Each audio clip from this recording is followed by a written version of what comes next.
It was just another ordinary Saturday. I had no grand plans for the evening. Perhaps I'd watch a movie, read a book, or simply unwind at home. It was supposed to be one of those quiet nights where nothing out of the ordinary ever happens. Little did I know, that night would change my life forever. Emily, my wife, was her usual busy self that morning. She spent extra time in front of the mirror, meticulously selecting her outfit. I didn't think much of it at first. She always took pride in her appearance. "I have a big night planned with the girls," she said, smiling brightly as she grabbed her purse. "Don't wait up for me, okay? It might be late." I nodded, not suspecting a thing. After all, we'd been together for 9 years, and I trusted her completely. She kissed me goodbye and headed out the door, leaving me to my quiet evening. Hours passed. I found myself scrolling mindlessly through TV channels, barely paying attention to anything. Dinner sat untouched on the table. I wasn't hungry. Something felt off, a subtle, nagging feeling in the pit of my stomach. But I brushed it off. "Stop overthinking," I told myself. Then my phone buzzed. It was a text from my old friend, David, someone I hadn't heard from in weeks. "Hey, you coming tonight? It's going to be wild." "Coming where?" I had no idea what he was talking about. "Curious," I texted back. "Where am I supposed to be?" His reply came almost instantly. "The party, man." "You weren't invited?" "Weird. Emily, a party?" She hadn't said a word about it. My curiosity quickly turned into unease. I grabbed my jacket and car keys, deciding to check it out for myself. I didn't know what I'd find, but something told me I needed to go. When I arrived, the place was buzzing with music and laughter. The house was packed, and the atmosphere screamed celebration. I pushed through the crowd, looking for a familiar face. That's when I saw her. Emily, standing in the center of the room, laughing with a man I didn't recognize. She was holding a drink, her body language far too familiar with his. My heart started to pound as I moved closer, trying to make sense of what I was seeing. And then it happened. The man leaned in, whispered something in her ear, and she laughed, too loudly, too intimately. Her hand brushed against his chest, and my blood ran cold. In that moment, she turned her head and saw me. Her smile vanished, her face froze in shock, and the room seemed to go silent. All eyes were suddenly on me, and I could feel the weight of their stares. I didn't know what to say or do. My mind was racing, and my heart felt like it was about to explode. All I knew was that nothing would ever be the same again. The room felt like it was shrinking around me, my feet rooted to the ground as Emily's wide eyes locked with mine. The noise of the party faded into a dull hum, replaced by the deafening sound of my own heartbeat. Her shock quickly morphed into something else, panic. I could see it in the way she froze, like a deer caught in headlights. The man standing next to her turned to follow her gaze. He looked confused at first, then irritated, as if my presence was somehow an inconvenience. I didn't know who he was, but everything about the way he stood next to her, the way he leaned in with a smirk that screamed arrogance, made my stomach churn. "Michael." Emily's voice broke the silence. It was barely a whisper, but it cut through the air like a knife. She took a hesitant step toward me, her drink trembling in her hand. "What are you doing here?" I wanted to laugh at the absurdity of her question. What am I doing here? I had no idea how to respond. My mind was still scrambling to catch up with what my eyes had just witnessed. The woman I had trusted for almost a decade was here, in the middle of some kind of secret celebration, with a man who clearly wasn't just a casual acquaintance. "I should be asking you that," I finally managed to say, my voice steady despite the storm brewing inside me. My eyes darted around the room, taking in the faces of people I barely recognized. Some were staring at us, whispering behind their hands, while others awkwardly pretended not to notice. The tension was thick, and I could feel it pressing down on me. Emily opened her mouth to speak, but before she could say anything, the man next to her stepped forward. He was tall, well-dressed, and far too comfortable for someone who had just been caught standing way too close to another man's wife. "Hey, buddy, relax," he said, his tone dripping with condescension. "You're making a scene." "A scene?" I hadn't even started yet. My hands balled into fists at my sides, but I forced myself to stay calm. "And you are?" I asked, keeping my voice low but firm. He raised an eyebrow, clearly unimpressed. "I'm Ryan, Emily's friend." The hesitation before the word friend was almost laughable. He didn't even try to sound convincing. "Friend," I repeated, the word bitter on my tongue. I turned back to Emily, who looked like she wanted to disappear. Care to explain why your friend has his hands all over you at a party I wasn't even invited to? She stammered, her cheeks flushed with embarrassment. It's not what it looks like, she began, her voice shaky. I didn't think you'd want to come. It's just a work thing. A work thing? I echoed, my voice rising slightly. The room had gone almost completely silent now. I could feel the weight of every pair of eyes on us. Do all your work events involve flirting with friends behind my back? Emily's eyes darted around the room, desperate for an escape, but there was nowhere to hide. Ryan, however, didn't seem fazed. If anything, he looked amused, like he was enjoying the spectacle. That smirk on his face pushed me dangerously close to my breaking point. Look, man, Ryan said, stepping between us. You're clearly overreacting. Emily and I are just having a good time. Maybe you should try loosening up. That was it. That was the moment the dam broke. Loosening up? I repeated, my voice shaking with barely restrained anger. You think I'm overreacting because I walked into a party to find my wife throwing herself at some random guy? Ryan scoffed, but before he could respond, I stepped closer, closing the distance between us. My voice dropped to a deadly calm as I looked him straight in the eye. If you don't back off right now, you're going to regret it. He held my gaze for a moment, clearly weighing his options. For all his arrogance, he wasn't stupid. He took a small step back, raising his hands in mock surrender. All right, no need to get hostile. I turned my attention back to Emily, who looked like she might burst into tears. We're leaving, I said, my voice cold and final. Now, Michael, please, let me explain, she pleaded, reaching out to touch my arm. I pulled away before she could make contact. Explain what? I shot back, my voice rising again. Explain why you lied to me, why you're here with him instead of being honest with your husband. Her lips moved, but no sound came out. She had no answer, and we both knew it. The silence stretched between us, heavy and suffocating. Finally, I turned and started walking toward the door. I didn't look back to see if she was following. All I knew was that I couldn't stay in that room for another second. As I stepped outside into the cool night air, I took a deep breath, trying to steady myself. My hands were still shaking, and my mind was racing with questions. What had I just walked into? And how long had this been going on? I didn't have the answers yet, but one thing was certain. This was far from over. The car ride home was a suffocating silence. Emily sat beside me, fidgeting with her hands, occasionally glancing at me, but she didn't dare speak. I kept my eyes on the road, gripping the steering wheel so tightly my knuckles turned white. My mind raced with every possible scenario, each more painful than the last. Finally, she broke the silence. Michael, I swear it's not what you think. I let out a bitter laugh, my eyes still fixed ahead. Not what I think. So you weren't draped over some guy at a party I wasn't invited to? Enlighten me. Emily, what exactly was that? She hesitated, searching for words. It was just friendly. Ryan's a coworker, and it's nothing serious. Nothing serious? I repeated, my voice cold. Then why couldn't you tell me about it? Why lie about where you were going? I didn't lie, she snapped defensively. I just didn't think you'd care about some stupid work party. I slammed the brakes at a red light, turning to look at her for the first time since we left. Don't you dare try to twist this. You knew exactly what you were doing. Her eyes welled up with tears, but I didn't feel sympathy, not now, not after what I saw. The rest of the drive was in silence again, the tension in the air thick enough to choke on. As we pulled into the driveway, I could feel the weight of the conversation we were about to have looming over me. This wasn't over, not by a long shot. The moment we stepped inside the house, Emily started talking, her voice frantic. Michael, please, let me explain everything. You're blowing this way out of proportion. I closed the door behind us and turned to face her, my anger finally boiling over. Out of proportion, Emily? I walked into a room full of strangers, watching you practically throw yourself at another man. How am I supposed to take that? She flinched at my words, but quickly straightened up, her expression shifting to defiance. You're being dramatic. It wasn't like that. Ryan is just a friend. Stop calling him that. I shouted, cutting her off. Friends don't whisper in each other's ears and act like the rest of the world doesn't exist. Friends don't keep secrets from their spouses.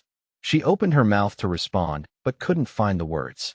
Instead, she crossed her arms and looked away, as if that would end the conversation.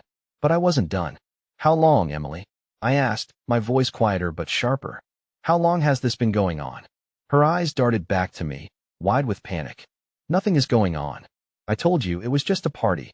And you conveniently forgot to mention it to me. You thought I wouldn't notice the way he looked at you, the way you looked at him. Her face turned red, and for a moment, I thought she might deny it again.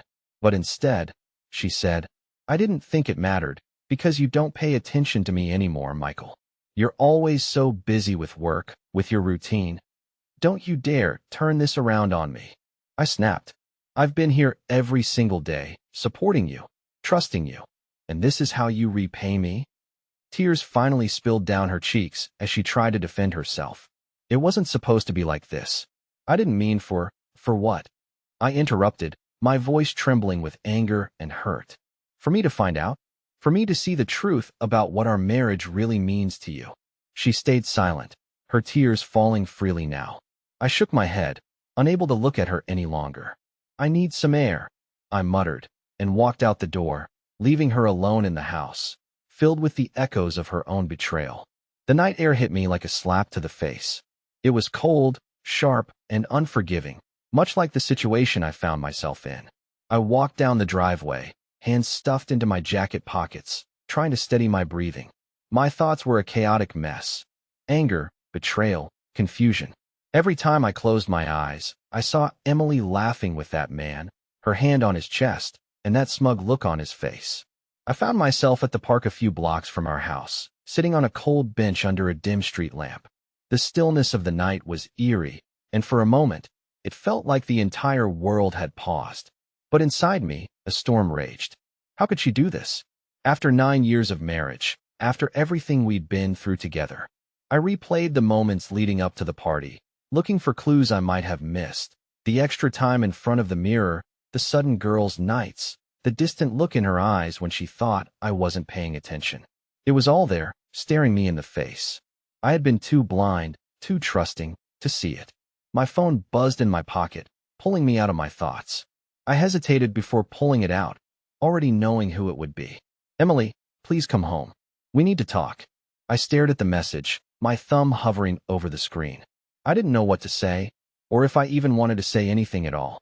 Part of me wanted answers, but another part was afraid of what I'd hear. What if she admitted to more?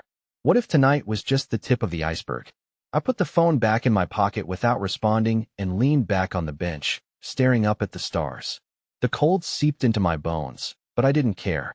I needed to clear my head before I faced her again. I needed to figure out what I was going to do. But one thing was clear. I couldn't go back to the way things were.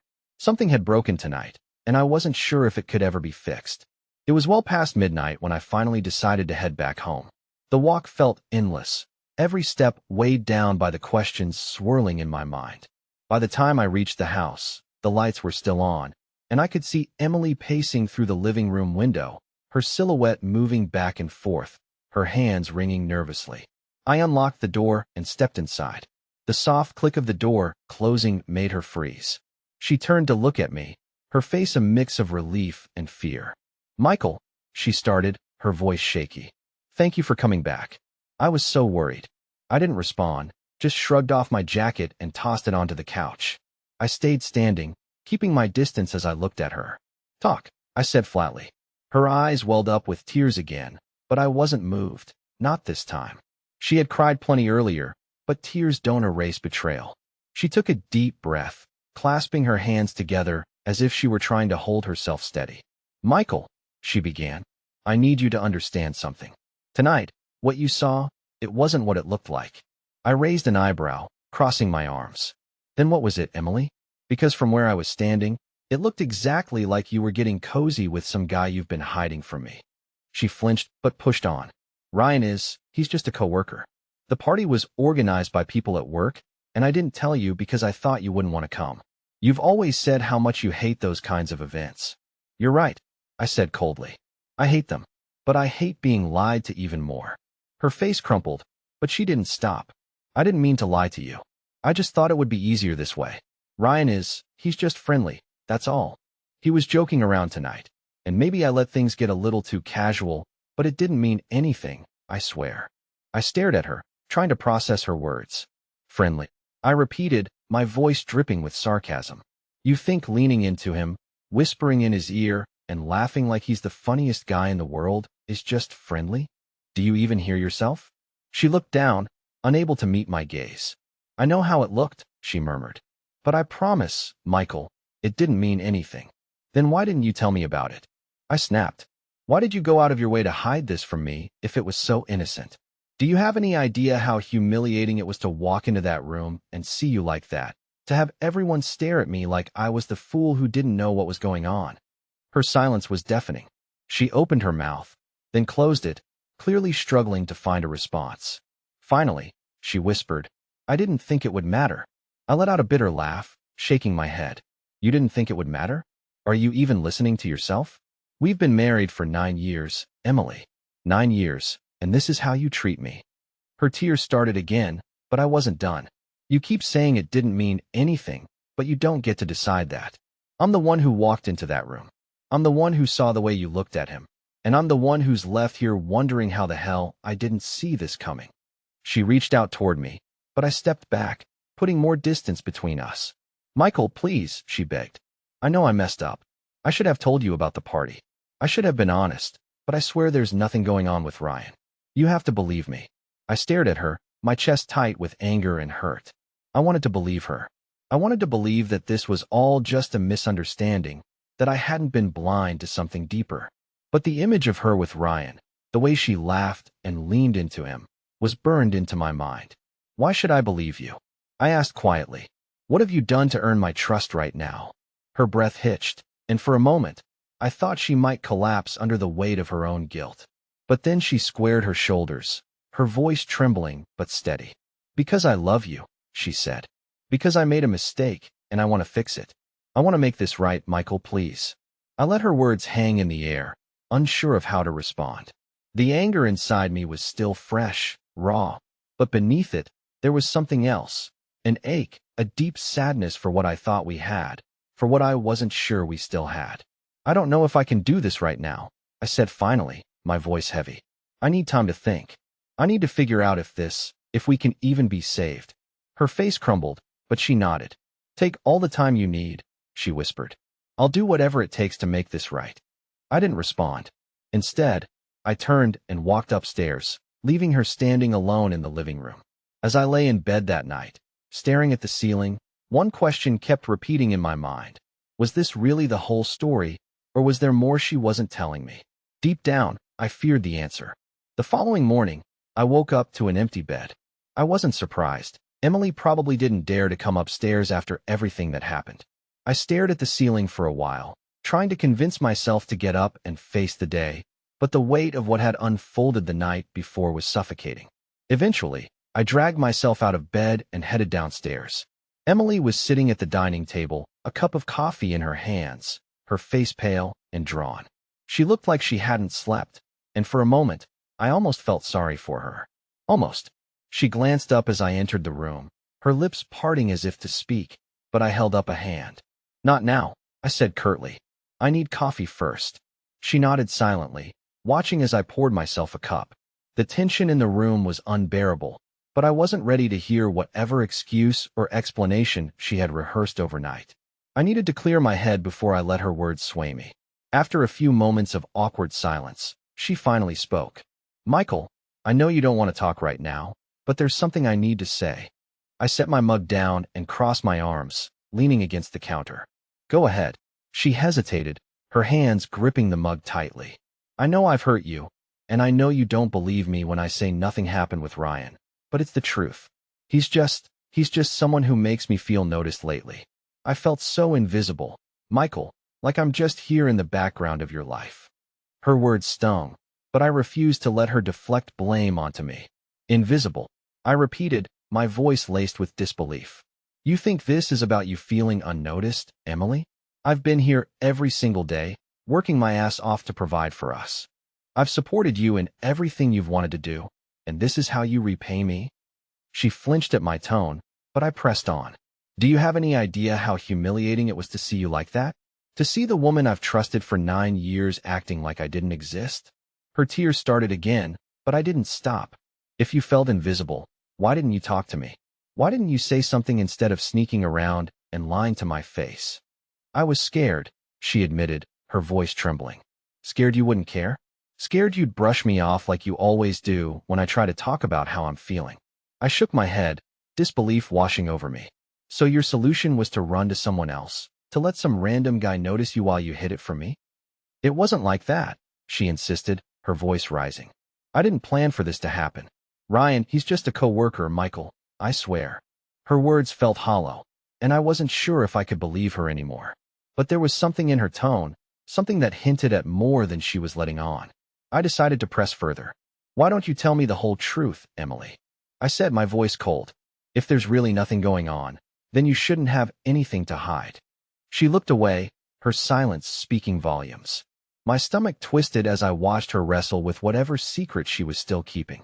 Finally, she whispered, there's nothing else, Michael, I swear. But I didn't believe her, not anymore. The nagging feeling in the back of my mind told me there was more to this story, and I was determined to find out what it was, whether she told me or not. That evening, while Emily was out running errands, I decided to dig a little deeper. If she wasn't going to give me the truth, I would find it myself. I started with her phone. It was sitting on the kitchen counter, locked, but still buzzing occasionally with notifications. I hesitated for a moment, guilt creeping in, but then I remembered how she had lied to me. She had no right to privacy after what she'd done. I unlocked her phone using the passcode I'd memorized long ago and began scrolling through her messages. At first, everything seemed normal, chats with her friends, family, and coworkers. But then I found a thread labeled Ryan. My heart sank. Opening the conversation, I was hit with a wave of dread. The messages were casual at first, work-related banter, nothing out of the ordinary. But as I scrolled further, the tone shifted, flirty emojis, inside jokes, and late-night messages that had nothing to do with work. My blood ran cold as I read one particular exchange from just a week ago. Ryan, can't wait to see you tonight.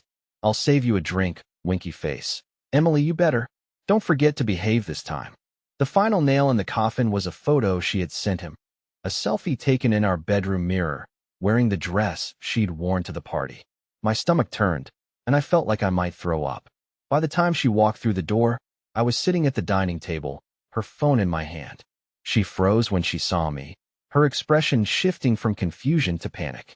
Michael, she started, her voice trembling. What are you doing? I held up the phone, the screen still displaying her conversation with Ryan. You tell me, Emily. What's this? Her face went pale, and for a moment, I thought she might faint. She opened her mouth, but no sound came out. I stood up, my voice low and steady. You lied to me, over and over. And now I have the proof. Michael, please, she whispered, tears streaming down her face. It's not what it looks like. Don't, I snapped, cutting her off. Don't insult my intelligence. I've seen enough. She collapsed into a chair, sobbing uncontrollably. But I felt nothing. No sympathy, no pity, just a hollow emptiness where my love for her used to be. I walked toward the door, grabbing my keys. I'm done, Emily, I said, my voice cold. I don't know what happens next, but I can't stay here tonight. And with that, I walked out, leaving her alone to face the mess she had created. I drove aimlessly for hours, the city lights blurring together as my thoughts spiraled. My mind replayed every moment of the last 24 hours, each one cutting deeper than the last. Emily's lies, her betrayal, the messages with Ryan. It all felt surreal, like I was trapped in a nightmare I couldn't wake up from. Eventually, I found myself parked by the river. The water was calm, reflecting the moonlight in a way that felt mocking, too peaceful for the storm raging inside me. I turned off the engine and sat in silence, staring at the dark expanse before me. I thought about everything we had built together over the years, the holidays, the laughter, the plans for the future. It all seemed meaningless now. How could someone who claimed to love me so deeply betray me so easily? And for what? A fling? Attention? Excitement? The truth was, I didn't even know Emily anymore. The woman I saw at that party, the one sending flirty texts to another man, wasn't the woman I thought I married. She wasn't the woman who held my hand on our wedding day and promised to love me forever. That version of her was gone, replaced by a stranger who had no regard for the life we had built together. As the hours passed, my anger began to dull, replaced by an overwhelming sadness. I wasn't just losing my wife. I was losing the future I had envisioned with her. The life we had planned together was crumbling before my eyes, and there was nothing I could do to stop it. I thought about going back home, but the idea of facing Emily again was too much to bear. Instead, I pulled out my phone and searched for nearby hotels. I needed space, time to think, and a chance to figure out my next move. By the time I checked into a small, unassuming hotel on the outskirts of town, it was nearly dawn. The room was quiet and plain, a stark contrast to the chaos of my thoughts. I sat on the edge of the bed, staring at my reflection in the dark TV screen. Who was I without Emily? The question lingered in my mind as exhaustion finally overtook me. I lay back on the bed, staring at the ceiling until sleep mercifully claimed me. When I woke up later that afternoon, my phone was flooded with missed calls and messages from Emily. I ignored them, scrolling through social media instead, desperate for a distraction. That's when I saw it. A photo posted by a co-worker of Emily's, someone I recognized from the party. The caption read, "Last night was insane. Can't wait for the next one." In the photo, Emily and Ryan were front and center, smiling brightly. She had her arm draped around his shoulder, his hand resting on her waist. They looked like a couple, not co-workers, and the sight of it made my stomach churn. I stared at the image, anger flaring up all over again. It wasn't just the betrayal, it was the shamelessness of it. She had no remorse, no sense of the damage she had caused. While I was sitting alone, trying to figure out how to salvage my life, she was out there, parading around with him like I didn't exist. I knew then that I couldn't ignore the truth any longer. Emily had made her choice, and it wasn't me. For the first time since this nightmare began, I felt a strange sense of clarity. This wasn't my fault. I hadn't failed her. She had failed me. With newfound determination, I picked up my phone and dialed the number of my best friend, David. He had always been my sounding board, the one person I could count on when things got tough. When he answered, his voice was groggy, but I didn't care. "I need your help," I said, my voice steady for the first time in days. David didn't hesitate. "Whatever you need, man. Tell me what's going on." I told him everything. The party, the messages, the photo. By the time I finished, he was furious on my behalf. "You don't deserve this, Michael," he said. "She doesn't deserve you." Hearing those words was like a balm to my soul. For so long, I had been questioning myself, wondering what I had done wrong. But now I realized the problem wasn't me, it was her. David offered to meet me, and we agreed on a bar downtown. As I got ready to leave the hotel, I felt a small spark of hope. For the first time, I didn't know what the future held, but I knew one thing for certain. I wouldn't let Emily's betrayal define me. This was the beginning of something new, a chance to rebuild my life, with or without her. When I arrived at the bar, David was already there, a beer in front of him and a concerned look on his face. He stood up to greet me, giving me a firm handshake and a reassuring pat on the back. "You look like hell," he said, half joking. I sat down, letting out a tired laugh. "I feel worse than I look." For the next hour, I laid everything out for him.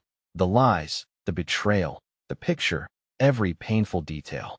David listened intently, his expression darkening as I talked. When I finished, he shook his head. "She doesn't deserve another second of your time, Michael. You need to start thinking about yourself now." He was right. For too long, I had been trying to make sense of her actions, trying to fix something that she had already broken. It was time to stop. "I'm going to file for divorce," I said, the words feeling heavy but final. "I can't do this anymore." David nodded. "That's the right call. But make sure you protect yourself. Don't let her twist this around on you." I promised him I would. That night, as I drove back to the hotel, I felt a strange mix of sadness and relief. The thought of ending my marriage hurt, but the idea of staying in it hurt even more. I needed to move forward, no matter how difficult it would be. The next day, I went back home to pack some things and let Emily know my decision. When I walked through the door, she was waiting for me, her eyes red and swollen from crying. "Michael, please," she started, rushing toward me. "Can we talk? Can we fix this?" I held up a hand, stopping her in her tracks. "There's nothing left to fix, Emily. You made your choice, and now I'm making mine. I'm filing for divorce." Her face crumbled, and she sank onto the couch, sobbing. "It wasn't supposed to be like this. I didn't mean for any of this to happen." I felt a pang of sadness, but I didn't let it show. "You didn't mean for me to find out, you mean? That's the only thing you regret?" She looked up at me, her eyes pleading. I love you, Michael. I made a mistake, but I'll do whatever it takes to make it right. I shook my head, my voice calm but firm. Love isn't supposed to feel like this, Emily. If you loved me, you wouldn't have done what you did. It's over. Her sobs grew louder, but I turned away, heading upstairs to pack. I couldn't stay here any longer. It was time to let go. Over the next few weeks, I began the process of rebuilding my life. I moved into a small apartment downtown, focusing on work and leaning on David and a few close friends for support. The divorce papers were filed, and Emily didn't contest them. She knew she had no ground to stand on. Surprisingly, as time passed, I started to feel lighter. The weight of the betrayal began to lift, and I found myself looking forward to the future. I wasn't sure what it held, but I was determined to make it better than the past. One evening, as I was settling into my new routine, I received a text from an unknown number. It was Ryan. Hey man, I just wanted to say I'm sorry for everything that happened. I didn't mean to cause trouble between you and Emily. If there's anything I can do to make it right, let me know. I stared at the message, anger bubbling up again, but instead of responding, I deleted it. Ryan wasn't worth my time, and neither was the drama he brought into my life. I had better things to focus on. Months later, I found myself sitting by the river again, but this time, the weight on my chest was gone. The water still shimmered under the moonlight, but it no longer mocked me. Instead, it felt peaceful, like a quiet promise of new beginnings. I had learned a lot about myself through this ordeal, about what I deserved and what I wouldn't tolerate. I wasn't the same man who had walked into that party, blindsided by betrayal. I was stronger now, wiser, and ready to face whatever came next. As I stood up to leave, I felt a small smile tug at the corners of my lips. Life would go on, and so would I. For the first time in a long time, I felt free.